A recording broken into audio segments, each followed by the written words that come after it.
Donc, nous sommes ici pour parler des principes comptables de base utiles à la start-up. Il s'agit d'un webinaire organisé en partenariat par le Village by CA et CAPEC, dont je vais faire la présentation. Je suis Thomas Charbonnier, dont vous avez mes coordonnées dans la présente diapo. Je suis collaborateur à CAPEC en charge en particulier des startups et c'est à ce titre que je vous fais cette présentation. Je vous propose d'avoir un format relativement interactif dans le sens où, bien que je n'ai pas accès au chat en direct, j'ai accès aux questions-réponses. Donc, vous pouvez poser vos questions, je devrais pouvoir les lire en direct pour y répondre. Je vais faire la présentation et on gardera une demi-heure à la fin à peu près pour avoir des échanges.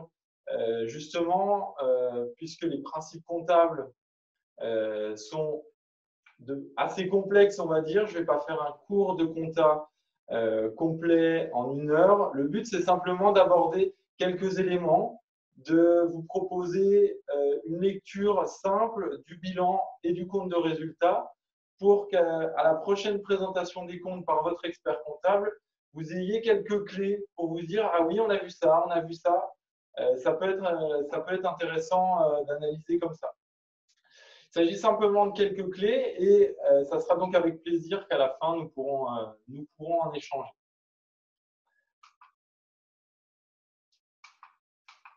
Si ma zapette veut bien fonctionner.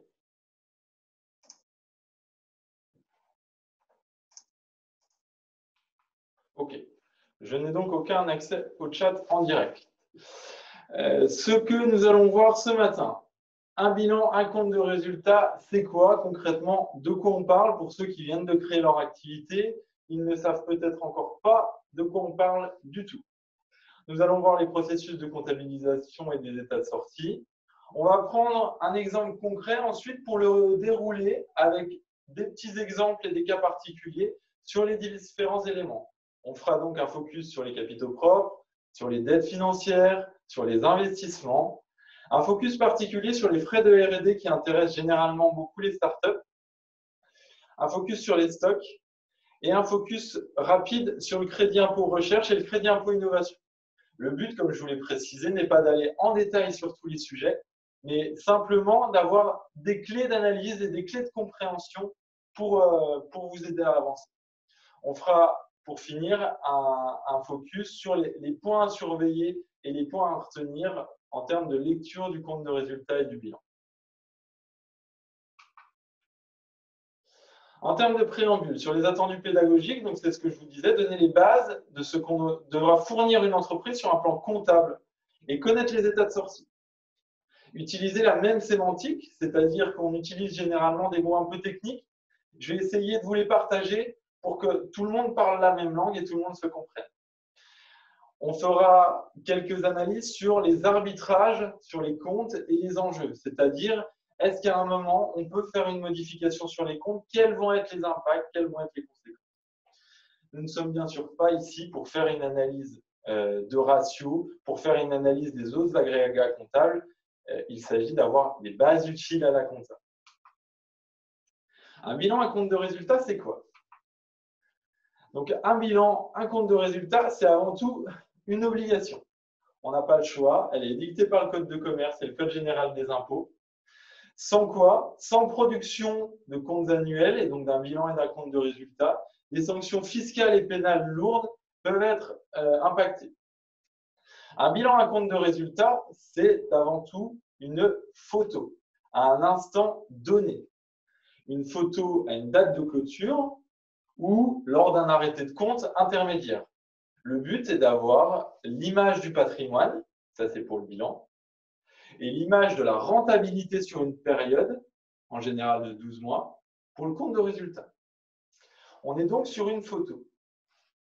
C'est un outil de communication vis-à-vis des associés, des partenaires et des collaborateurs, puisque le bilan et le compte de résultat vous sert directement à vous, normalement dans votre gestion, dans votre compréhension de l'évolution de votre entreprise, de votre start-up, mais il va servir à vos associés pour savoir ce qui s'est passé, à vos partenaires pour pouvoir comprendre si vous pouvez emprunter, si vous êtes fiable économiquement et potentiellement pour vos collaborateurs pour les aider à comprendre la stratégie de l'entreprise. C'est aussi la transcription de ce que nous demande le code comptable. C'est une obligation. Et c'est surtout un outil de pilotage pour vous dans la bonne gestion de l'entreprise. Il ne faut pas prendre le bilan et le compte de résultat comme des simples productions comptables qui vont servir à l'administration fiscale, mais bien comme un outil de pilotage. Et il faut savoir l'utiliser avec son expert comptable de cette façon. Production annuelle d'une société commerciale.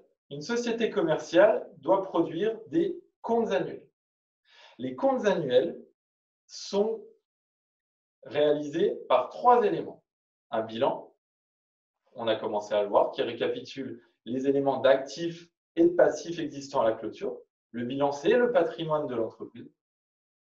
Un compte de résultat qui récapitule toutes les recettes, appelées aussi les produits, et toutes les charges payées ou non sur l'exercice. Et un troisième élément qu'on néglige souvent, mais qui peut être important, c'est l'annexe au compte, sur laquelle va être présente des positions comptables. Pourquoi on a utilisé cette méthode plutôt qu'une autre? Car on a des options à faire par moment. Et faire mention des engagements hors bilan. Les engagements hors bilan, c'est simplement les éléments qui ne sont pas présents sur le bilan, mais dont la société est engagée. Par exemple, un contrat de crédit bail, sur le compte de résultat et le bilan va apparaître une charge, les échéances de crédit beau qui ont été payées au cours de l'année. Seulement ne va pas apparaître sur le bilan le fait que la société soit engagée sur son contrat de crédit bail et donc quelque part qu'elle a une dette auprès de son crédit bailleur. Voilà, ces éléments vont être répertoriés en annexes. Les annexes, généralement, sont générées de manière générique, mais il est important d'y faire mention de certains éléments pour éclairer la vision des comptes. On fera donc une pause quand j'aurai fini la présentation, autour de 10 heures, pour échanger sur les questions. Je vous le rappelle, je n'ai pas du tout accès au chat. La production annuelle d'une société commerciale, c'est aussi une liasse fiscale. La liasse fiscale, c'est la transcription du bilan et du compte de résultat selon des termes spécifiques et des imprimés spécifiques pour les impôts, qu'on appelle CGI, Centre général des impôts. Le but est de réaliser des retraitements fiscaux et de déterminer une base fiscale, puisque le résultat comptable, que l'on voit en bas du compte du résultat, peut être différent du résultat fiscal, qui va être la base d'impôt sur les sociétés. Pour prendre un simple exemple, les amendes sur la route où vous faites contrôler en excès de vitesse vont être défalquées de votre résultat, c'est l'entreprise qui la paye, mais fiscalement, vous n'avez pas le droit de diminuer la base d'impôt sur ces amendes. Donc, on va faire un retraitement fiscal. Un autre élément à produire lorsqu'on établit ces comptes annuels, c'est un procès verbal d'assemblée générale qui doit être réalisé dans les 6 mois de la clôture des comptes. Clôture des comptes 31/12, par exemple, on doit réaliser un procès verbal d'assemblée générale avant le 30 juin de l'année qui suit. On y validera le résultat définitif, on y décidera des sorts des bénéfices et on déposera tout cela au greffe du tribunal de commerce. Le processus de comptabilisation. Le processus de comptabilisation est somme toute simple. Il s'agit de codifier des éléments factuels, une facture, des relevés de compte, des factures de vente, des factures d'achat, afin de les transcrire selon des comptes comptables et de faire ventiler tout ça dans des grands livres que nous produisons. Cette codification suit des règles. Elle va donc permettre de nous donner une vision du compte de résultat et du bilan. Je donne un exemple simple. J'ai un achat. J'ai donc une charge. Une charge d'achat de fourniture, par exemple, qui va parler à tout le monde. Je vais donc ventiler dans mon compte de résultat une charge. Mais à côté de ça, je dois de l'argent à mon fournisseur. Je vais donc ventiler cet élément dans le bilan. Il s'agit d'un principe simple, comptable, qui s'appelle la partie double. À chaque fois que l'on codifie des éléments comptables, on a à la fois un débit et un crédit, une entrée et une sortie. Et donc, on va ventiler le compte de résultat et le bilan. Compte de résultat qui, je le rappelle, présente des produits et des charges. On fait en général les produits moins les charges pour arriver à notre bénéfice. S'il y a plus de produits que de charges, nous sommes en bénéfice. S'il y a plus de charges que de produits, nous sommes en déficit. Et le bilan, c'est une information financière et patrimoniale.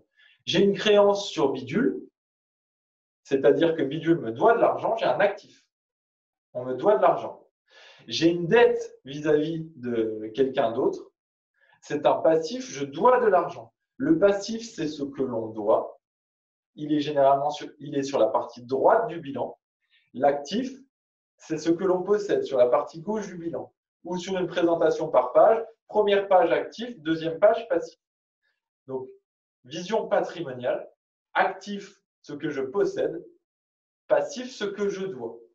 En résumé et en simplifié.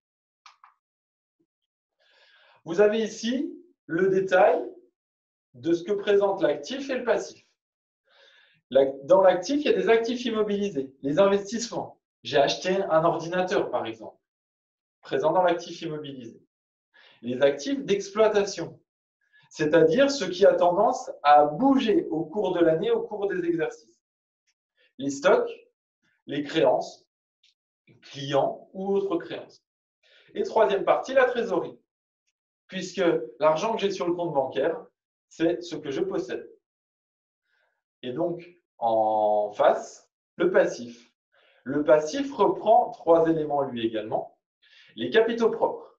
Les capitaux propres, on va se dire, mais pourquoi c'est quelque chose que l'on doit? Car concrètement, les capitaux propres, c'est de l'argent qui est dû aux actionnaires, aux associés. Et les capitaux propres sont en haut de la partie passive et on va faire un focus dessus, c'est un élément qui nous intéresse particulièrement. Les dettes financières.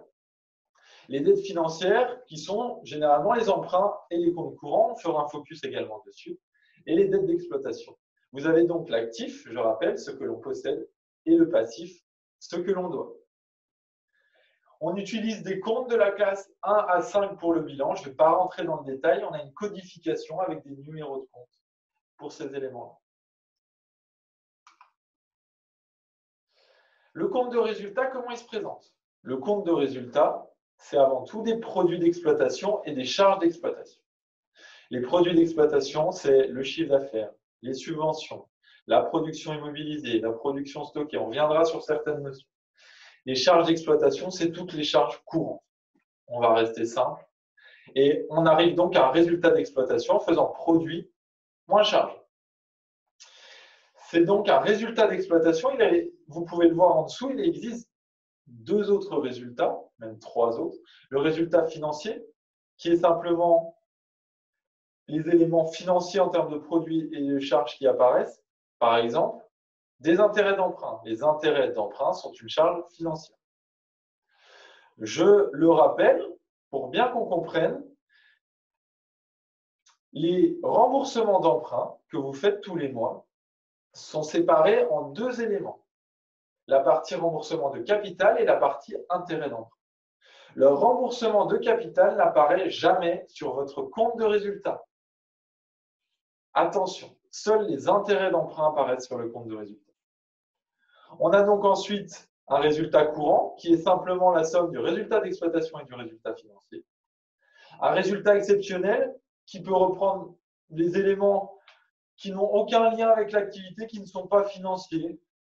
J'ai un remboursement d'assurance, par exemple, généralement, c'est du résultat exceptionnel, par exemple. Enfin, on va mettre l'impôt sur les sociétés qui est calculé sur la base du résultat courant moins le résultat exceptionnel, en fait, sur la base d'un résultat fiscal, comme je l'ai dit précédemment. Impôt sur les sociétés qu'on va défalquer des différents crédits d'impôt, bien sûr, et on arrive à un résultat de l'exercice. On reviendra sur ces éléments en détail si vous le souhaitez. On va prendre un exemple concret. J'ai donc pris un bilan et un compte de résultat qui sortaient d'une de nos startups pour revenir sur certains éléments. On va faire un focus sur les capitaux propres, justement. les capitaux propres. Nous avons ici différents éléments sur les capitaux propres. Nous avons un capital de départ qui est impacté des différentes augmentations et réductions de capital. Je vous rappelle, le capital de départ, c'est l'argent que vous avez mis en tant qu'associé ou actionnaire au départ dans l'entreprise et l'argent que vous avez rajouté au moment des différentes augmentations de capital. On a un capital à 167 000 euros. Les primes d'émission sont une notion très particulière comptable qui diffère quand il y a une augmentation de capital de la partie j'augmente le capital pour une valeur d'action et je fais une augmentation de capital avec une prime. Si j'augmente mon capital de 100, les actionnaires vont peut-être avoir apporté 150 puisqu'on sait que la valeur de la société est plus importante. Elle a été valorisée de manière différente. On génère donc une prime d'émission. La réserve légale, qui est une réserve obligatoire, quand l'entreprise génère des résultats, on doit doter la réserve légale pour la porter à 5% du capital social. À 10% du capital social, excusez-moi. Les autres réserves qui sont les accumulations des résultats des années précédentes qui n'ont pas été distribués.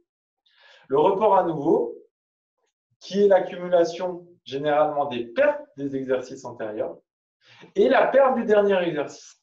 Là, nous avons donc une société qui a un capital de 167 000 euros, qui a réalisé une ou plusieurs augmentations de capital qui ont généré des primes d'émission significatives pour un peu plus d'1 million d'euros. Elle a des réserves légales, des autres réserves, de manière non significative en l'occurrence ici, et des déficits qui se sont accumulés pour 507 000 euros, plus le dernier déficit de 263 000 euros. Ce qui nous donne donc les capitaux propres. Capitaux propres, notion très forte, très reprise dans les différentes analyses. Quand vous allez voir la banque, ils vont vous demander à quel niveau sont vos capitaux propres. Si vous faites appel à des aides, des pays, régions, ils vont reprendre les capitaux propres. Et cette notion est très importante, il faut donc la comprendre. Il s'agit du capital de départ, des augmentations de capital faites au cours des années, plus de l'accumulation des résultats et des pertes. Bien sûr, si on est en perte, c'est un moins. Les enjeux des fonds propres élevés. Les dispositifs financiers, je l'ai dit, se calent sur les fonds propres. D'où l'idée de les maximiser. Il faut avoir en tête, quand on établit des comptes, qu'il faut maximiser les fonds propres pour avoir une belle présentation des comptes. Des capitaux propres inférieurs à la moitié du capital social, attention ici, engendre une inscription de cet état au CABIS de la société, plus un formalisme juridique. C'est-à-dire que, je reprends l'exemple précédent, si les capitaux propres sont inférieurs à la moitié du capital social, le capital social est de 167 000 euros, on divise par 2, ça fait un peu plus de 80 000 euros. Si les capitaux propres étaient inférieurs à 80 000 euros, il y aurait une inscription au CABIS et un formalisme juridique particulier à faire, qui doit être fait dans les 4 mois qui suivent l'Assemblée générale des comptes. Donc, à éviter, les capitaux propres inférieurs au capital social, à la moitié du capital social, absolument à éviter. Les dettes financières. Les dettes financières, simplement, c'est les emprunts que vous avez réalisés. Combien je dois encore à la banque ou à un organisme tiers qui fait des emprunts. Et quelles sont les sommes que je dois aux associés qui n'ont pas été mis en capital social.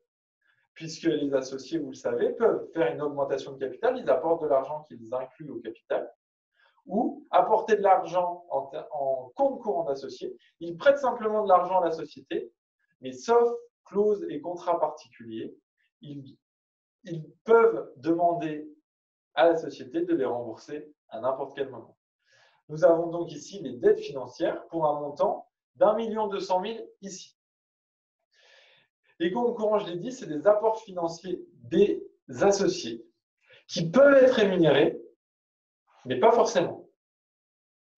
Et qui ne sont pas rémunérés par une distribution de bénéfices, oui, bien sûr, puisque le compte courant ne donne pas droit à des parts sociales, c'est simplement un prêt qui est fait à la société.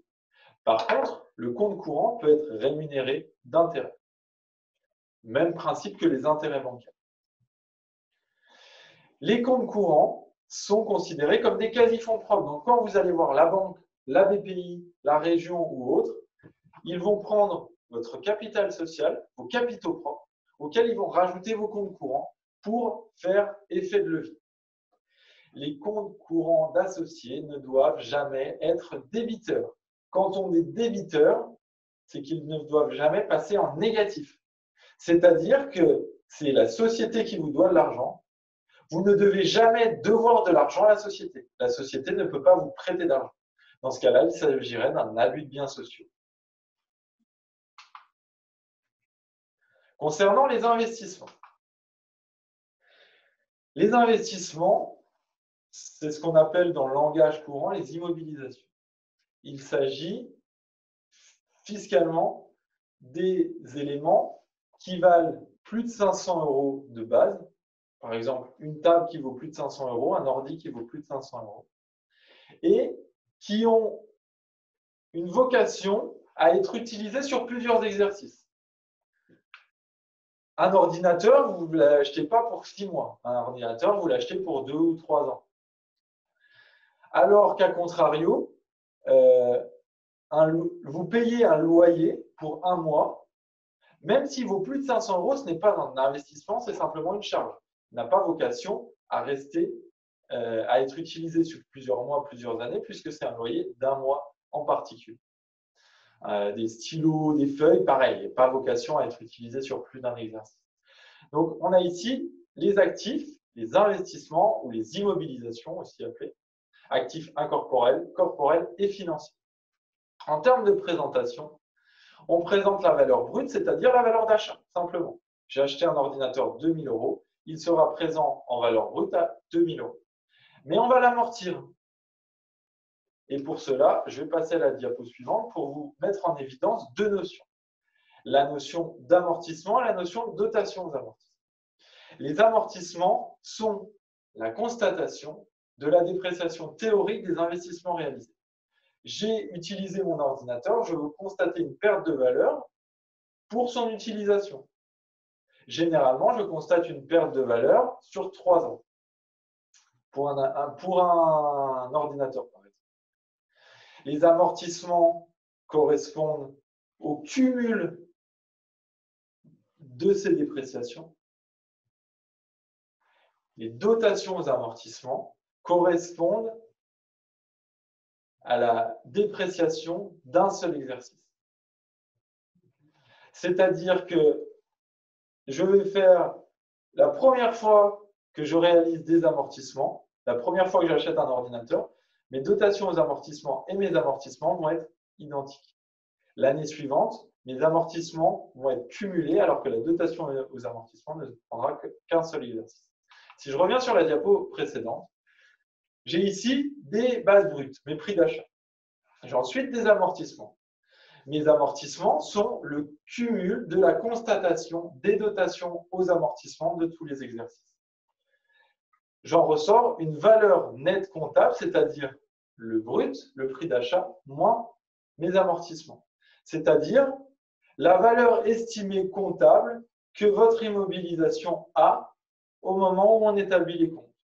Un ordinateur, s'il a été acheté 3 000 €, qu'il est amorti sur 3 ans, on amortit tous les ans 1 000 €, 1 000 €, 1 000 €. Au bout de 2 ans, on aura amorti 2 000 €. Donc, sa valeur nette comptable sera de 1 000 € par exemple.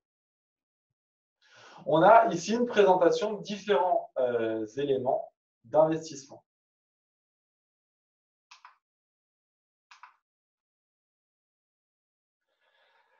Si on prend un exemple pour voir l'impact. Si, imaginons qu'on ne réalise pas d'amortissement. Dans notre cas, j'ai ici un chiffre d'affaires de 80 000 €, des charges diverses de 30 000 €, j'ai un résultat avant amortissement de 50 000 €. J'achète un matériel à 100 000 €. Si je n'amortis pas, je défale donc ces 100 000 €, j'ai un résultat de 50 000 €. Alors que si ce matériel est amorti sur 5 ans, L'impact sur mon compte de résultat ne va pas être de 100 000 euros, le prix d'achat, mais de 20 000 euros, ma dotation aux amortissements. 100 000 divisé par 5. J'ai donc, dans un cas, un déficit de 50 000 euros. Dans l'autre cas, un bénéfice de 30 000 euros. J'ai donc une présentation complètement différente. Il s'agit ici simplement d'éléments schématiques, bien sûr. Nous n'avons pas le droit de ne pas amortir. C'est une obligation légale. Les amortissements doivent être réalisés. D'ailleurs, les durées d'amortissement sont généralement fixées légalement avec une possibilité d'ajustement. Tout ce qui est matériel informatique, par exemple, généralement, la durée d'amortissement est de 3 ans, par exemple.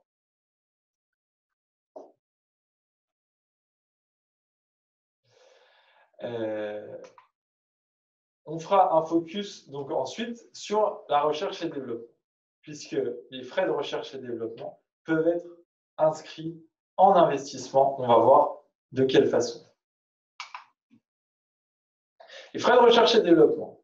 Dans notre exemple, en valeur brute, on avait 1 948 000 en 2018 de frais de recherche et développement, contre 1 652 000 en 2017. Ils ont donc augmenté de 296 000 euros.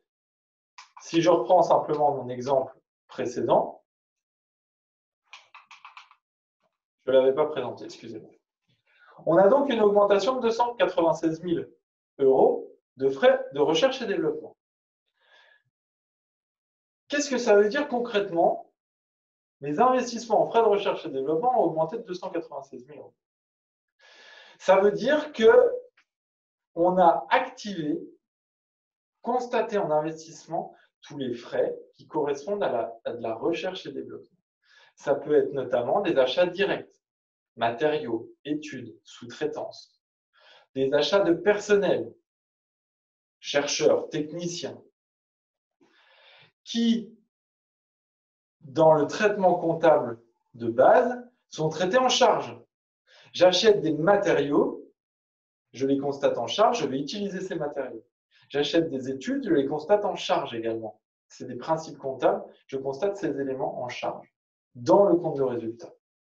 Mais au moment du bilan, et c'est un point important à faire avec votre expert comptable au moment de la production des comptes, si vous réalisez de la recherche et développement, tous les éléments qui constituent cette recherche et développement peuvent être envisagés, peuvent être inscrits à l'actif et donc constatés tels quels, afin d'être étalés. Je prends un exemple, pour être bien concret. Je reprends le même exemple, j'avais 80 000 euros de chiffre d'affaires. J'avais des charges diverses, hors masse salariale, de 20 000 euros. Ma masse salariale totale est de 100 000 euros. Ma masse salariale liée à de la recherche, donc pour des chercheurs, des ingénieurs, entre autres, est de 70 000 euros. J'ai donc une partie, en termes de présentation, j'ai donc un déficit de 40 000 euros. J'ai donc ici une imputation sur les fonds propres, puisque mon résultat de 40 000 euros, je vous l'ai montré dans les diapos précédentes, va remonter dans mes capitaux propres et va venir les réduire. Et donc, en termes de présentation, ce n'est pas très beau, mais c'est possible. Si on effectue un retraitement, se dire, j'active mes dépenses en immobilisation. Mes 70 000 euros, je vais pouvoir les constater dans une production immobilisée. C'est-à-dire constater un produit qui correspond simplement à une écriture comptable d'activation de mes dépenses en immobilisation. Je vais donc constater un produit qui va augmenter mon résultat. Mais ces dépenses, je dois les amortir. Quand j'ai un investissement, je dois l'amortir. Et si je reprends donc mon schéma après, j'ai 80 000 euros de chiffre d'affaires, j'ai 20 000 euros de charges diverses, je n'ai plus que 30 000 euros de masse salariale puisque j'en ai supprimé 70 000 euros que j'ai passé en investissement. Par contre, je fais un amortissement sur 5 ans des dépenses activées de 14 000 euros. 70 000 euros divisé par 5. Et donc là, en termes de résultats, j'arrive à 16 000 euros de bénéfices. L'impact sur les fonds propres est donc très important ici. J'ai plus 56 000 euros d'un cas à l'autre. Donc attention à ces éléments-là quand vous effectuez de la recherche et développement, à bien le prendre en compte dans la présentation des comptes. Car si cette analyse n'est pas faite au moment de la production des comptes, on pourrait s'arrêter à un résultat de moins 40 000 euros et donc arriver à une dépréciation des fonds propres.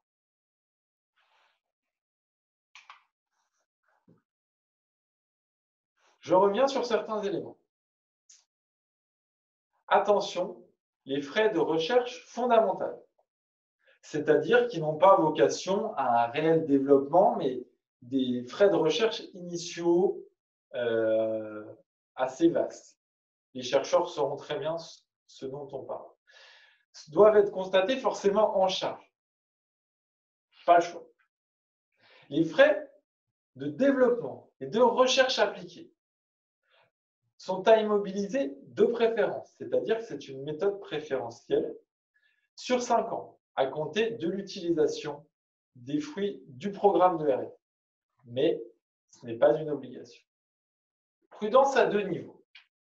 Quand on ne sait pas réellement quand a débuté ou va débuter l'utilisation des travaux de recherche. On effectue de la recherche et c'est même de la recherche qui perdure. On développe un premier produit, on fait une V2, etc. On a tendance à amortir dès la constatation de ces frais de recherche, dès le départ. Alors que normalement, la date de début d'amortissement, à partir de quand on commence à constater des amortissements, c'est la date d'utilisation des travaux.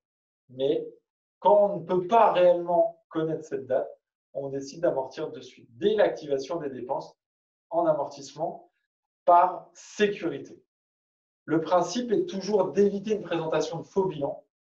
Il faut donc avoir un échange avec votre expert comptable au moment de la production des comptes sur a-t-on activé les frais de recherche, et développement, mais les a-t-on amortis? Quand le programme n'ira pas au bout, quelles que soient les raisons, techniques, manque de trésorerie ou autre, il faut tout amortir en une seule fois. Et c'est souvent une catastrophe en termes de présentation des comptes. Vous avez un programme qui s'arrête, vous avez investi 300 000 euros. Au lieu de pouvoir l'étaler sur 5 ans, d'amortir sur 5 ans, vous allez tout constater d'une fois. Et donc, perte importante des capitaux propres, puisqu'on génère généralement une perte de ce fait-là. Précision sur les plateformes digitales. Cas très particulier, plateforme très en vogue actuellement, beaucoup secrets, et il existe des vraies particularités. Il est possible d'activer en investissement les dépenses directes, frais d'agence digitale et de développeurs, et les dépenses indirectes, masse salariale identifiée dans le travail de la conception de l'investissement, c'est-à-dire les dépenses liées à la plateforme sur une première réalisation de plateforme. Par contre, et on pourra l'amortir sur 3 à 5 ans à voir en fonction. Par contre, les frais d'amélioration qui arrivent derrière, par prudence, elles vont être constatées en charge, puisqu'il s'agit simplement de dépenses d'amélioration. Donc, point à faire avec votre expert comptable si vous êtes dans ce cas-là, puisque si c'est simplement de l'amélioration, les sommes vont rester en charge. S'il s'agit réellement d'une V2, j'ai tout reconstruit, j'ai tout refait, là peut se poser la question de constatation en investissement des coûts de développement. Danger dans l'analyse. Dans le business plan, attention, petit focus. Pour ceux qui font un business plan, pour ceux qui ont un business plan, j'espère le plus grand nombre d'entre vous, le business plan est vraiment indispensable dans le suivi de votre entreprise. Parfois, des dépenses, compte tenu de leurs enjeux et de leur poids financier, peuvent être incorporées dans le budget des investissements pour une meilleure visibilité.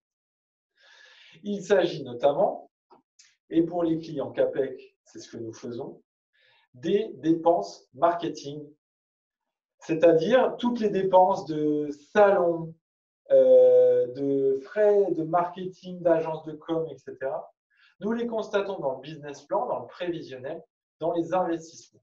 Le but est de se dire, ces dépenses de marketing vont avoir une utilité sur les échéances futures. Le but est de développer commercialement l'entreprise. C'est une vision simplement économique. Comptablement, nous n'avons pas le choix. Les dépenses de marketing, de communication et la force de vente doivent être constatées en charge. Un focus sur les stocks. Les stocks, je pense que ça parle globalement à tout le monde. Je ne vais pas passer à la diapo tout de suite. Les stocks, il s'agit de se dire, dans l'entreprise, j'ai combien d'éléments en valeur qui n'ont pas été utilisés. Par exemple, je peux avoir des stocks de petites matières. Je peux avoir des stocks de composants pour la production de mes produits. Je vais vous donner un exemple qui va parler à tout le monde. Je suis un producteur de voitures. Je vais avoir des stocks de roues, de pots d'échappement, etc. Je vais avoir des stocks également de voitures. J'ai commencé à produire des voitures, mais elles ne sont pas vendues. J'ai des stocks de voitures. Des stocks par là.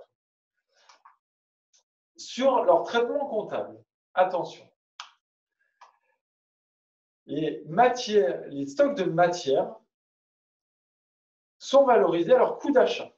C'est-à-dire, j'ai acheté de la matière pour produire. Je vais constater ces stocks à leur prix d'achat. Je parle de constater des stocks, mais je me rends compte que je n'ai pas expliqué qu'est-ce que ça veut dire. Constater des stocks, ça veut dire j'ai fait des achats que j'ai constatés en charge tout au long de l'exercice. À la fin de l'exercice, je me rends compte que je n'ai pas utilisé ces éléments.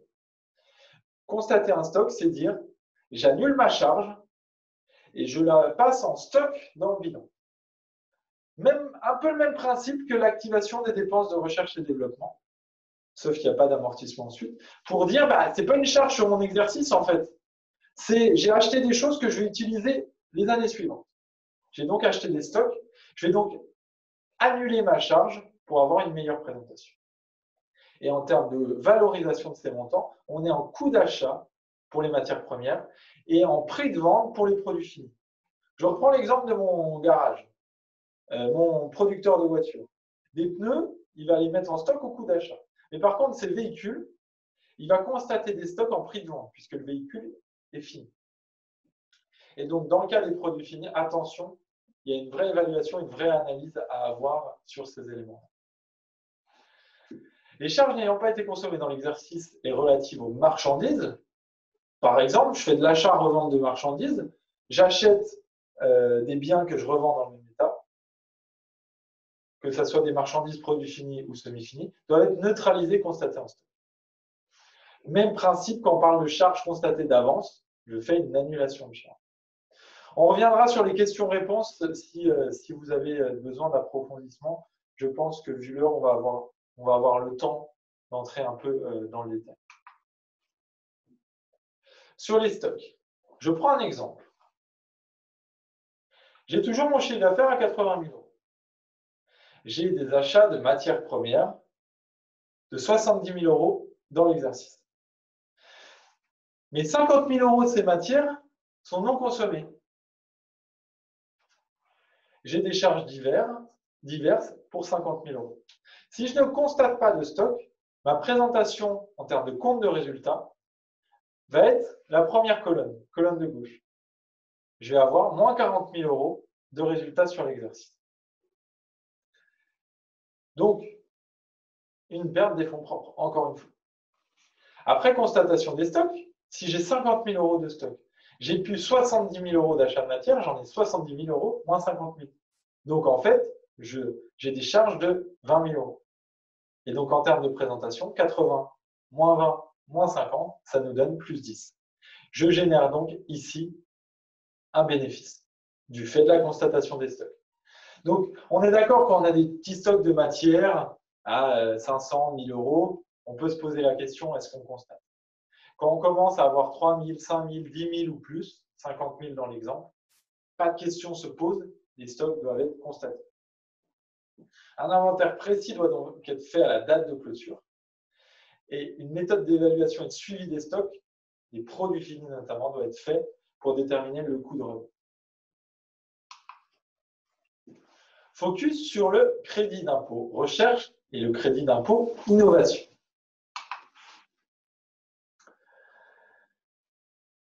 Le but n'est pas d'aller dans le détail. Je vais simplement faire un rappel.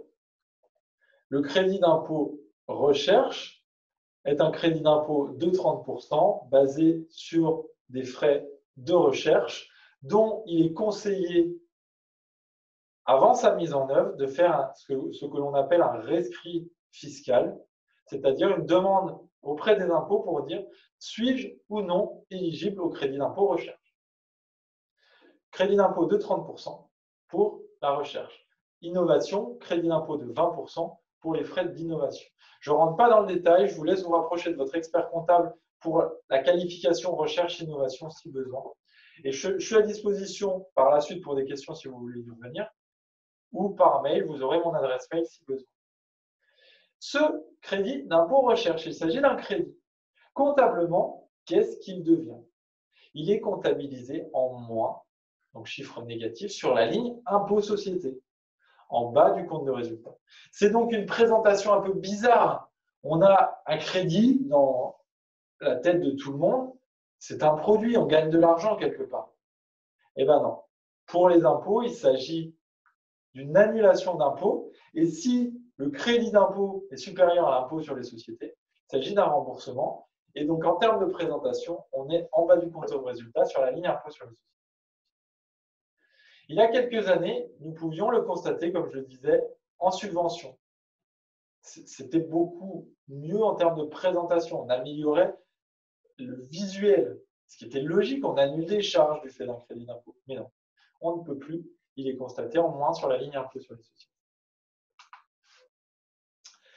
Quelques points à surveiller, à retenir. Les capitaux propres. Attention à ne pas les manger par des pertes. Les capitaux propres forts sont indispensables. Il faut donc faire attention quand on produit des pertes régulièrement à l'impact sur les capitaux propres. D'où régulièrement une stratégie de levée de fonds et d'où une stratégie d'éviter les pertes. Activer des dépenses en investissement dès que c'est possible. Le but est de limiter les sommes en charge pour maximiser le résultat et donc éviter cette perte sur les capitaux propres. Éventuellement, voire pour faire un exercice plus long. Si on sait qu'on va avoir des sommes à lever au cours de l'exercice et qu'on sait qu'on va réussir à améliorer un peu le résultat sur l'année suivante, il est possible de faire un exercice plus long. C'est un formalisme juridique, mais quand on dit faire un exercice plus long, c'est-à-dire qu'on n'a pas 12 mois d'exercice, mais 24 mois par exemple. Il faut, dans tous les cas, attention dans ce cas-là, une clôture, au moins une clôture au 31/12 qui suit l'année de création. Mais donc, c'est possible d'allonger la durée de l'exercice. Par exemple, si on a une création en septembre 2019, clôture max, 31 décembre 2020. Si on a une clôture en janvier 2019, clôture max, 31 décembre 2020. Il est également possible, en cours de vie de l'entreprise, de décaler la date de clôture et d'augmenter aussi l'exercice. Mais attention en fonction des cas. Deuxième point à surveiller, programme de recherche ou de prototypage. Nos clients viennent souvent nous voir, malgré une information régulière, nous dire « Bon, il faut qu'on calcule le crédit d'impôt recherche. » Très bien. Avez-vous des tableaux de suivi? La réponse est souvent non. Avez-vous un dossier de travail? La réponse est souvent non. Le problème se pose donc, des fois 1 an ou 1 an et demi après, de tout reprendre ce qui a été fait dans un dossier spécial pour réindiquer les éléments. Combien de temps j'ai passé? Qu'est-ce que j'ai acheté? Qu'est-ce que j'ai investi? Ça se fait, ce n'est pas une problématique fiscale, mais c'est très compliqué. Nous vous conseillons donc, dès la mise en place de programmes de recherche et de prototypage, de faire un suivi très précis, les heures passées par les dirigeants, par les salariés, les investissements réalisés, les charges réalisées. Se rapprocher de votre cabinet comptable, des fois peut-être, pour avoir une gestion peut-être analytique de ces éléments-là. Si on commence à être sur des volumes importants, de se dire comptablement, on doit avoir la différence entre ce qui est de la recherche et ce qui n'en est plus. Donc, bien attention et à faire dès le début.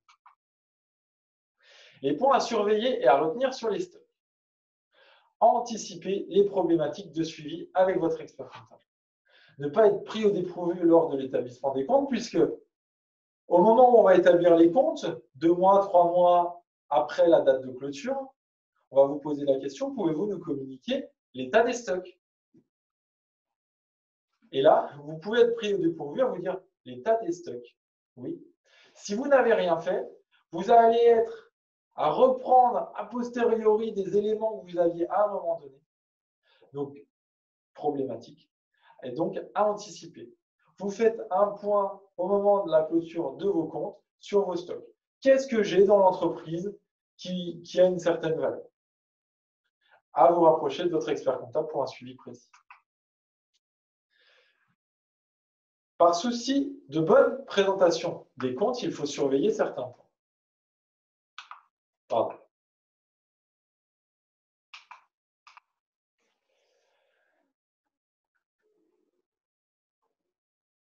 Qu'est-ce que j'entends par là? J'entends que la présentation des comptes est une obligation légale.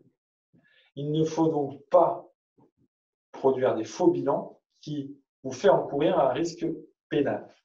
Il faut donc avoir une vraie collaboration avec votre expert comptable pour produire ces comptes. Cela peut créer des problématiques entre vous et votre commissaire aux comptes et ça peut être des éléments de mésentente ensuite entre les associés. Attention, la présentation des comptes. Et si on a un conseil à vous donner, faites donc rapidement des bénéfices. C'est le plus simple. Bon, on est d'accord, ce n'est pas toujours évident, mais dans tous les cas, suivre son business plan et anticiper l'arrêté des comptes. Vous clôturez vos comptes au 31 décembre, faites le point en novembre ou en décembre avec votre expert comptable. Qu'est-ce que je dois anticiper? Qu'est-ce que je peux faire? Sur quel point je peux faire attention? Et post-clôture des comptes, faites également le point avec votre expert comptable pour voir qu'est-ce qu'on peut faire pour améliorer la présentation. Passer des éléments en investissement, par exemple, bien gérer ses stocks.